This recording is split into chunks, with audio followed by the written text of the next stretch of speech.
एक छोटे से कस्बे में समीर नाम का एक लड़का रहता था। बचपन में ही पिता की मृत्यु हो जाने के कारण परिवार की आर्थिक स्थिति बड़ी दयनीय थी। समीर की मां कुछ पढ़ी लिखी जरूर थी, लेकिन उतनी पाई से नौकरी कहाँ मिलने वाली थी। सो घर घर बर्तन मांजकर और सिलाई बुनाई का काम करके किसी तरह अपने बच्चे को पढ़ा लिखा रही थी। समीर स्वभाव से थोड़ा शर्मीला था और अक्सर चुपचाप बैठा रहता था। एक दिन जब वो स्कूल से लौटा तो उसके हाथ में एक लिफाफा था।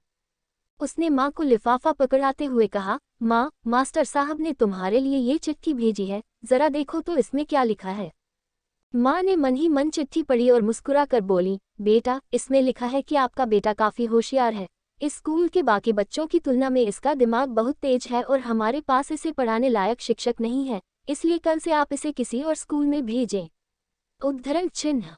ये बात सुनकर समीर को स्कूल न जा सकने का डैक तो हुआ, पर साथ ही उसका मन आत्मविश्वास से भर गया कि वो कुछ खास है और उसकी बुद्धि तीव्र है। माँ ने उसका दाखिला एक अन्य स्कूल में करा दिया। समय बीतने लगा। समीर ने खूब मेहनत से पढ़ाई की। आगे चलकर उसने सिविल सर्विसेज परीक्षा भी पास की और IAS ऑफिसर बन गया। समीर की माँ अब बूढ़ी हो चुकी थी और कई दिनों से बीमार भी चल रही थी और एक दिन अचानक उनकी मृत्यु हो गई।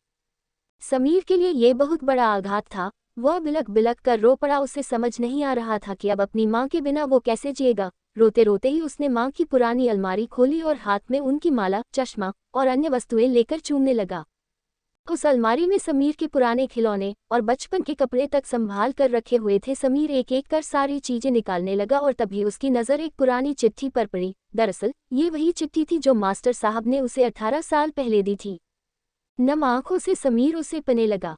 आदरणीय अभिभावक, आपको बताते हुए हमें अफसोस हो रहा है कि आपका बेटा समीर पढ़ाई में बेहद कमजोर है और खेल कूद में भी भाग नहीं लेता है। जान पड़ता है कि उम्र के हिसाब से समीर की बुद्धि विकसित नहीं हो पाई है, अतः हम इसे अपने विद्यालय में पढ़ाने में असमर्थ हैं। आपसे निवेदन है कि समीर का दाखिला किसी मंद बुद्धि विद्यालय में कराएं अथवा खुद घर पर रख कर इसे पढ़ाएं। सादर, प्रिंसिपल। समीर जानता था कि भले अब उसकी माँ इस दुनिया में नहीं रही, पर वो जहाँ भी रहे उनकी ममता, उनका आशीर्वाद सदा उस पर बना रहेगा। दोस्तों, रुडयार्ड किपलिंग ने कहा है, God could not be everywhere and therefore he made mother's.